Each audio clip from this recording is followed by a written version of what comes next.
São 7h30, 7h30 dessa manhã de segunda-feira. Como já era esperado pela comunidade médica, tivemos mais um caso confirmado nesse final de semana do novo coronavírus no Brasil.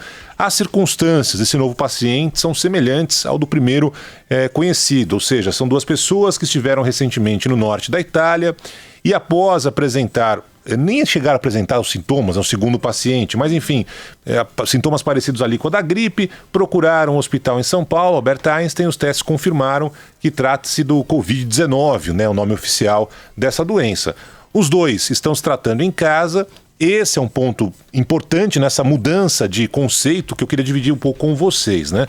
Porque teve muita gente que ainda procurou as ruas, foi pular o resto do carnaval esse final de semana em algumas capitais. Teve gente que foi pro desfile de escola de samba, dos grupos especiais aí, ou simplesmente foi pro cinema, foi para uma cantina como o nosso Felipe Bueno, sei lá. O que tivemos também nas últimas horas foi uma corrida desesperada e sem sentido aos hospitais. Teve gente que tinha o sobrenome italiano e já achou que deveria dar uma passadinha no hospital só para ter certeza de que não havia nenhum problema específico. Pessoas que não têm sintomas, mas pedem para fazer o teste só para tirar aquela dúvida, né? E a recomendação, a não ser em casos bem específicos, é de não ir aos hospitais, não ir ao pronto-socorro. Na verdade, há uma preocupação maior da comunidade médica neste momento por causa da contaminação por influenza B e H1N1, do que com o novo coronavírus. A Cláudia Colucci, na Folha, chegou a ouvir vários infectologistas preocupados com a chegada antecipada de casos de gripe por influenza B e H1N1. E não sabe muito bem qual é o motivo. Algumas hipóteses são levantadas, né? A maior diversidade do vírus, o tempo na região sudeste e sul do país que está com temperaturas mais baixas, mas não se sabe exatamente por que temos mais vírus circulando aqui no Brasil da influenza B e do H1N1. Até por causa disso, o governo federal acabou antecipando a vacinação contra a gripe neste ano. O infectologista Esper Calaz, dessa mesma reportagem da Folha, disse que o influenza mata milhares de pessoas por ano. O influenza é a gripe comum, a gripe que a gente conhece há tanto tempo, né? E pessoas estão preocupadas, na verdade, com o coronavírus, que não atinge nenhuma fração de mortes na comparação com o vírus da gripe. Ou seja, essa gripe que já tem vacina, que já está distribuída, daqui a pouco vai ser distribuída para todo mundo aí, já tem muitos vírus espalhados por aqui e mata muito mais do que o novo coronavírus. Isso não significa, pessoal, que as pessoas não devem estar em alerta, né? Em especial as que estão mais suscetíveis à doença, que têm problemas respiratórios, os idosos, por exemplo. Só que na China, os últimos números mostram o seguinte: a mortalidade de doentes do coronavírus com menos de 40 anos é de 0,2%. Eu vou repetir. Mortalidade de doentes que têm o novo coronavírus com menos de 40 anos é de 0,2%. E não há nenhum caso, atenção, nenhum caso de morte envolvendo crianças. Já para quem tem mais de 80 anos, esse índice sobe, é de 14,8%.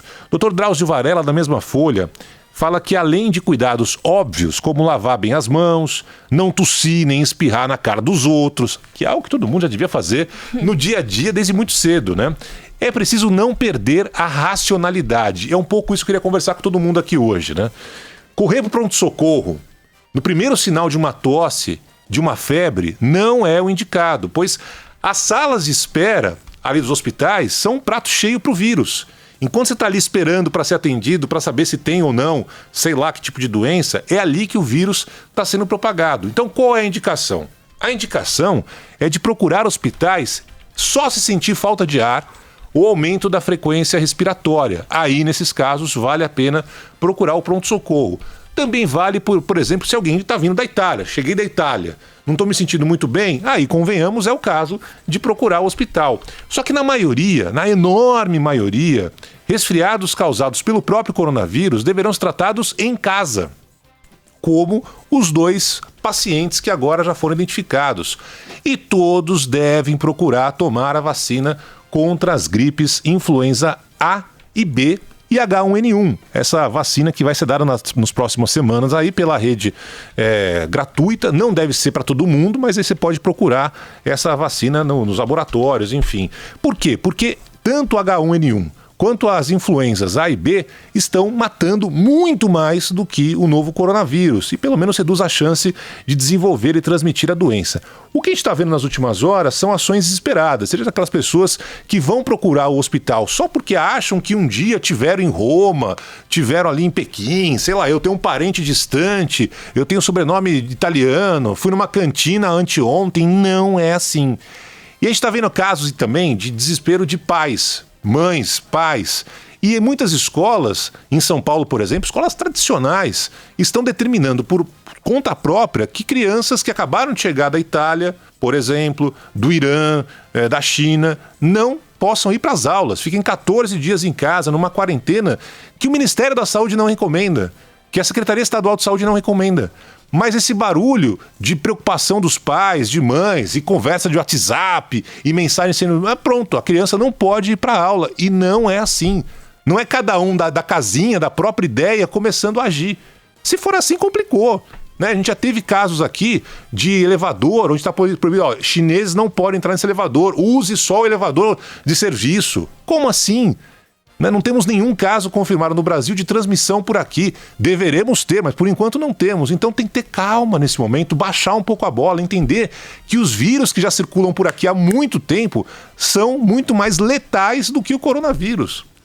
No fim de semana eu conversei com o médico Dr. Jean Gorenstein, infectologista do Hospital Emílio Ribas, e perguntei, por exemplo, se há risco do vírus se modificar aqui no Brasil, principalmente no inverno, já que há uma preocupação maior dos médicos, da comunidade médica, porque normalmente a propagação do vírus é maior com a presença de pessoas em ambientes fechados. Dr. Jean disse que, se tratando de um vírus, tudo é possível, essa modificação, essa mutação. Mas no caso do Covid-19, ele foi muito bem sucedido na sua carreira de vírus, se podemos falar assim, né? Porque a intenção do vírus é sobreviver e não eliminar o seu hospedeiro. Vamos ouvir. O Covid-19 é uma variação, já uma mutação genética do coronavírus, que é conhecido desde 1936 e que claramente teve uma adaptação muito melhor do que os coronavírus mutantes que a gente viu em 2002 na SARS e em 2012 e 2013 na MERS. Quer dizer, ele se adaptou tão bem que ele fez com que, na maioria dos casos, os casos fossem muito mais brandos, lembrando mais um resfriado do que até mesmo a gripe, ou seja, dando mais sintomas respiratórios altos, então dando uma febre baixa, uma dor de garganta, uma tosse, e apenas num número menor, casos graves, pelo menos 18% a 20%, e riscos de mortalidade também mais baixos, cerca de 2% a 3%. À medida que um vírus ele se adapta muito bem, ele não tem por que se modificar, mas ele pode, a gente não sabe. Quer dizer, quem vai dar essa resposta é a sua evolução. É esse detalhe que chama a atenção, né? O tal do Covid-19, diferente da SARS e da MERS, que é uma evolução, digamos assim, do vírus. Por quê? Porque ele tem sintomas mais brandos, ele mata muito menos. Então, o vírus não quer matar o hospedeiro, digamos assim. Então, está sendo muito bem sucedido esse Covid-19, por isso que o Dr. Jean imagina que ele não vá se modificar chegando aqui no Brasil. Agora, assim, né, a gente continua acompanhando esse caso, é importante que as pessoas sigam suas vidas normalmente, não caem em bobagens disseminadas pelo WhatsApp. A comunidade científica continua pesquisando um remédio, uma vacina, inclusive aqui no Brasil, testes têm sido realizados, inclusive com medicamentos da USP, da Fiocruz, e assim, como já houve com outros vírus, né, o Dr. Jean falava da SARS, da MERS, né, daqui a pouco vai ser encontrada uma solução. Não é de hoje que o mundo convive com vírus diferentes. A epidemia da gripe espanhola matou 50 milhões de pessoas no século XX. Ou seja, nada indica que esse Covid-19, esse novo coronavírus, vai chegar nem perto disso. Um dos principais motivos para entender que se trata de uma crise que pode ser controlada é, por exemplo, a situação que está acompanhando nesse momento na China, onde já houve uma redução nos casos da doença. A China vem relatando nos últimos dias uma quantidade bem menor de casos suspeitos, de pacientes confirmados também, o que revela que as medidas adotadas estão surtindo efeito. Claro que isso continua gerando enormes repercussões no cenário econômico. Hoje, por exemplo, a Itália vai lançar um pacote de mais de 3,6 bilhões de euros para ajudar a economia a suportar o maior surto de coronavírus da Europa.